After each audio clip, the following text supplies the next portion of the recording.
Muchas gracias. Bueno, pues yo voy a comenzar un poco con una pregunta y es si alguna vez habéis soñado con vivir vuestra historia favorita en vuestra propia piel. Voy a poner un ejemplo al azar, como, bueno, pues meternos en el castillo de Hogwarts, del mundo mágico de Harry Potter, que te llegue esa ansiada carta, que igual con la que muchos hemos soñado desde que tenemos 11 años, y que por fin pues, te conviertas en ese brujo o mago, pero insisto, ¿no?, en el detalle de en tu propia piel. Pues básicamente esto es lo que podemos experimentar con un rol en vivo. Pero bueno, antes me voy a presentar un poco, aunque ya lo hayan hecho. Yo soy Cristina Montes, hice Ingeniería de Diseño Industrial, me especialicé con un máster de eventos, me dediqué también mucho a la música y me resumo como friki, básicamente, con mucho empoderamiento de la palabra.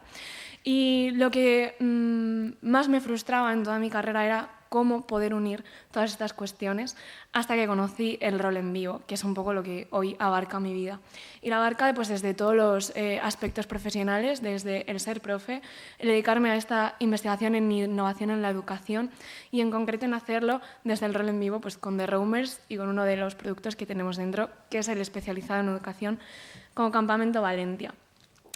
Pero así como disculpas de antemano porque es verdad que estoy muy dentro del mundo profesional, entonces puede ser que esta presentación tenga tintes de marketing de formación profesional y que bueno, luego podamos incidir un poco más porque la realidad es que voy a hablar solo un poquito de la superficie y luego la parte de investigación la podemos hablar luego, pero es que cuando hablo del rol en vivo siempre me enfrento a esta pregunta que ojalá no la estéis haciendo, pero si os la estáis haciendo yo os lo voy a explicar, ¿no? De qué es el rol en vivo exactamente. Porque vemos el rol de mesa mucho en series y en libros, pero este se entiende un poco más complicado. Bueno, pues el rol en vivo es básicamente que un teatro interactivo basado en la improvisación, en el que un equipo de organización, conocido como másteres, crea un evento. Siempre es un evento inmersivo en 360 grados que cuenta una historia la cual está protagonizada pues, por unos jugadores. En un tiempo determinado y en un sitio determinado, estas personas se convertirán en unos personajes. Su ropa, sus acciones, sus decisiones, sus objetivos, su narrativa, todo cambiará durante este espacio-tiempo y serán sus decisiones y acciones completamente libres las que decidan cuál es el curso de la historia. O sea, al final es crear una narrativa conjunta e improvisada, lo cual es complicado.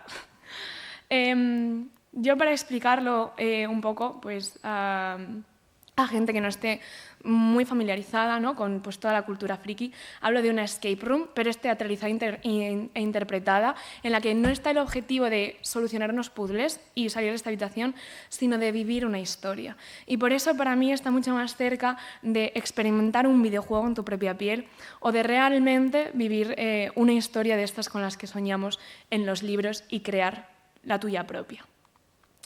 Cuando yo empecé a organizar eventos de rol en vivo, sí que quiero daros unas píldoras de qué conlleva hacer esto a nivel creativo, porque bueno, igual peco de prepotente en este sentido, pero yo no he visto ningún desarrollo artístico como este, porque es muy complicado precisamente por toda esa libertad que tienes que dejar. No es crear una historia, es que igual tienes que crear 150 historias, una para cada participante que viene a tu rol, o crear unos cimientos también tan sólidos que estas 150 personas puedan crear su propia narrativa, puedan entrelazarlas entre todos los demás y que tenga sentido a lo mejor durante unas horas, un fin de semana o una semana entera. No es dar todas esas herramientas creativas, es crear un espacio inmersivo en 360 grados en el que se mezclan pues, artesanos, decoradores, arquitectos y también es que cada persona deje de ser ella misma para transformarse en elfa, pirata, guerrero, con todo lo que esto conlleva de vestuario, caracterización, maquillaje y demás. Se cree que el rol en vivo viene del rol de mesa, bebe de este tipo de hobby, pero la realidad es que se remonta a algo mucho más primigenio. De hecho, todos hemos jugado al rol en vivo simplemente con los roles de papás y mamás. Lo que pasa es que tienen por más grados de intensidad o de caracterización. Y realmente uno de los antecesores del rol en vivo, el principal, es el teatro del arte, el teatro italiano, en el que se basaba en una gran labor escrita, de literatura escrita, en el que se especificaban unos cuantos roles de personajes, el bufón, el villano, la princesa. Estaban muy claras sus conductas y muy claras las relaciones entre sí. Y con eso los actores se subían al escenario y improvisaban, creando historias cada vez diferentes. Creo que este es un gran ejemplo y que también se desarrolla mucho en el rol de mesa, pero más específicamente en el rol en vivo por ese carácter de improvisación, llega un momento en el que tú has hecho todo el trabajo de literatura escrita y todo el resto ya es literatura oral, es lo que se crea en el momento de manera improvisada por todos y claramente bebe de ese 50-50%. No hay que olvidar la palabra que va intrínseca a este tipo de actividad y es que es un juego y que como tal siempre su propósito es que la gente se divierta. Pero entonces es cuando me hice la pregunta de si había rol en vivo más allá del entretenimiento. Y por supuesto siempre tiene que tener este carácter lúdico, pero tiene otros fines, se ha utilizado con fines de innovación cultural, con fines terapéuticos como la terapia del psicodrama, con fines de team building, ¿no? De que personas de una empresa puedan mejorar sus lazos o sus competencias y por supuesto con fines educativos, que es un poco lo que os voy a contar hoy de manera pormenorizada. ¿Por qué es esencial empezar a aplicar este tipo de técnicas? Bueno, porque vivimos en un sistema educativo moderno que básicamente está creado desde la primera revolución industrial, de la cual hacen ya unos pocos años, que es un sistema muy especializado, cada vez que avanzas más en el sistema educativo te hace dar un pasito más, centrarte un poquito más y competitivo, ¿no? En cuanto a esas notas decimales que te ponen y que al final está poco adaptado a la automatización, a ese gran miedo de que las máquinas nos vayan a quitar el trabajo. Y bueno, pues numerosos estudios lo que representan es que sí, muchos trabajos son destruidos por la automatización, pero hay muchos más trabajos que se van a crear a raíz de ella. Lo que pasa es que tenemos que hacer un sistema educativo hoy que nos adapte a esta situación y que sobre todo adapte a los estudiantes de hoy a lo que vaya a pasar dentro de 10 o 15 años. Estudios como el del Observatorio de Innovación y Empleo hizo pues, un estudio como este en el que especificaba qué demandaban más los estudiantes en concreto de universidad y qué pedían más las empresas, ¿no? Y fuera de lo que podemos pensar que puede agobiar tanto como saber programar o cosas tecnológicas o demás, vemos que las empresas sobre todo lo que piden son básicamente competencias, son habilidades intrínsecamente ligadas a lo que somos y no tanto a lo que sabemos un tema específico. Es decir, a la diferencia entre hard skills, como pueden ser conocer de matemáticas, de programación o saber utilizar Photoshop o hablar inglés, y las soft skills, que son más ligadas a la creatividad, la comunicación, el liderazgo, es decir, algo que no puedes aprender en 4 meses, sino que tienes que ir trabajando y entrenando a lo largo de un tiempo mucho más largo. Y son las habilidades que nos va a preparar para los trabajos del mañana y ya prácticamente del hoy.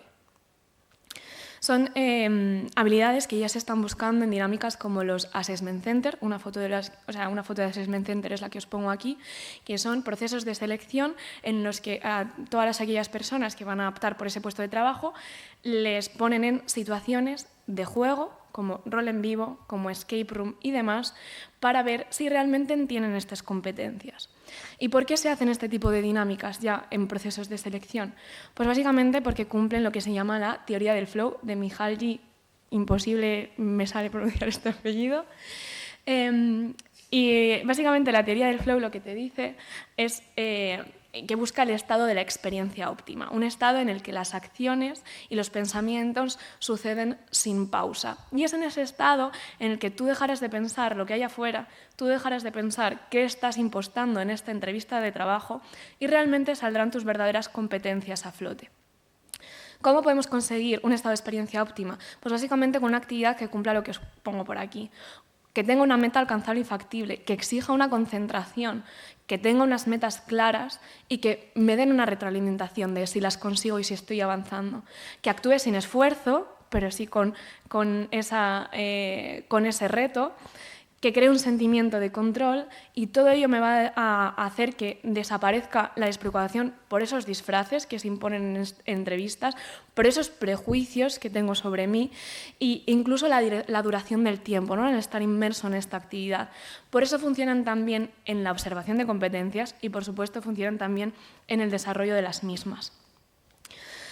Yo, por ejemplo, os voy a traer el ejemplo de que yo no tenía ni idea, bueno, sabía por encima de en qué se basaba pues, el desastre de la central nuclear de Chernóbil, pero no sabía muy bien pues, qué había pasado en el reactor nuclear, no me había interesado nunca, pero ya os digo que me interesó cuando entré en un rol en vivo en el que durante un fin de semana vivíamos una fantasía distópica en la que yo era la jefa de un clan, que había unos cuantos clanes que habían sobrevivido a ese desastre y, por lo tanto, esa era tu historia. Tenías que trabajar con cada conversación del fin de semana, con lo que había pasado, lo que habías vivido y cómo había impactado a nivel nuclear, químicos, etcétera, en vosotros. Y no solo aprendía pues, todos esos datos teóricos, sino como que me convertí pues, en líder de mi clan, tenía que negociar con otros clanes, procurar la supervivencia de los míos, analizar la situación global, es decir, un desarrollo pues, de competencias que me exigían durante este fin de semana. Al final, este desarrollo lo conseguimos hacer saltando nuestros propios miedos o nuestras propias limitaciones, porque en el rol en vivo no somos nosotras, somos el personaje. Y por lo tanto, en ese terreno de juego seguro sí que podemos romper barreras que a priori nos ponemos, pero aquí, pues bueno, si soy un elfo, si soy la líder de este clan de un universo distópico, en realidad puedo ser un poco como yo quiera. Y esto es algo esencial en la educación iba a decir de los niños, pero en realidad de cualquier adulto. Hay muchísimos casos de, por ejemplo, ansiedad social que ha sido trabajada a través del rol en vivo precisamente a esa exposición física, real y siempre desde un entorno seguro. Y bueno, a todo este proceso del aprendizaje a través del juego se llama gamificación. Bueno, es mentira. Se llama aprendizaje a través del juego, pero ya aquí ya os digo, esto es de ejes de marketing y si queréis luego hablamos de la diferencia después. Pero básicamente esta relación de juego y aprendizaje en el rol en vivo se puede aplicar desde 3 ejes. Desde la temática del rol hacia una educación formal, por ejemplo, enseñar qué es el Imperio Romano, convirtiéndonos en gente del Imperio Romano, a la jugabilidad del rol con la educación no formal, ponerte en esas situaciones que exigen de tu creatividad o en otras que exigen de tu atención al detalle y demás, y a la estructura narrativa con la educación en valores, ¿no? Cómo una historia nos habla del viaje del héroe, pues imaginad si ese héroe eres tú que va viajando por esa estructura narrativa y comprende pues, el valor, por muy cursi que suene, muy real, de la amistad o de la colaboración.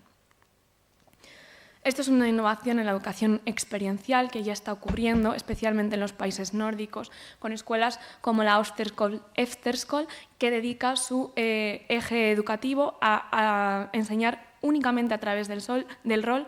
Hay semanas temáticas en las que nos transformamos y aprendemos, pues ya os digo, no solo filosofía e historia, sino también matemáticas, teniendo que construir una muralla de verdad o hacer esos cálculos reales para enfrentarnos a un problema real.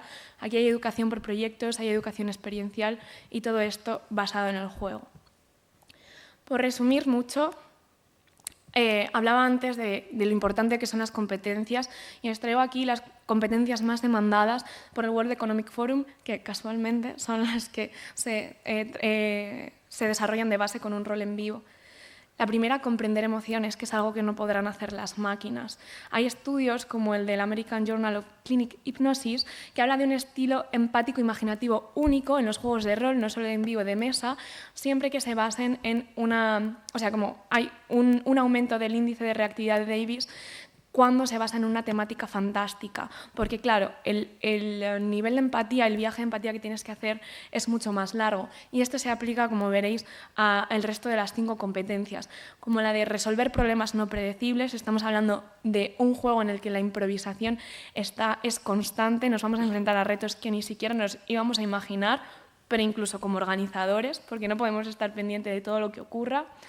Para resolverlos necesitamos de la creatividad y cuanto más nos acercamos a la fantasía, menos barreras físicas, económicas y demás tenemos en nuestro cerebro. Por supuesto, la habilidad de colaborar, de complementarnos. El rol en vivo es algo que no se puede jugar con una única persona, pues necesitas de la retroalimentación de aquel que esté jugando contigo. Y por último, el pensamiento crítico, ¿no? El saber que las cosas no solo pueden ser de una manera. Y bueno, yo os hablaba de la Cristina del principio, y es que he desarrollado mucho pensamiento crítico, no solo pues, con esta formación natural, sino a través del rol, a través de transformarme en personajes de otros universos, de otros géneros, de otros contextos sociales, de otras preocupaciones familiares, en los que al final todos estos espacios, como el juego, como Huizinga indica en el Homo Ludens, son tan intrínsecos al ser humano y no debemos de perder en ninguna de nuestras facetas. Voy a terminar con una cita de Albus Dumbledore, que dice que en los sueños encontramos un mundo enteramente nuestro, y yo pues lo que propongo es que dejemos de soñar y empecemos a crear estos espacios en los que realmente ser y realmente poder generar todo nuestro potencial. Muchas gracias.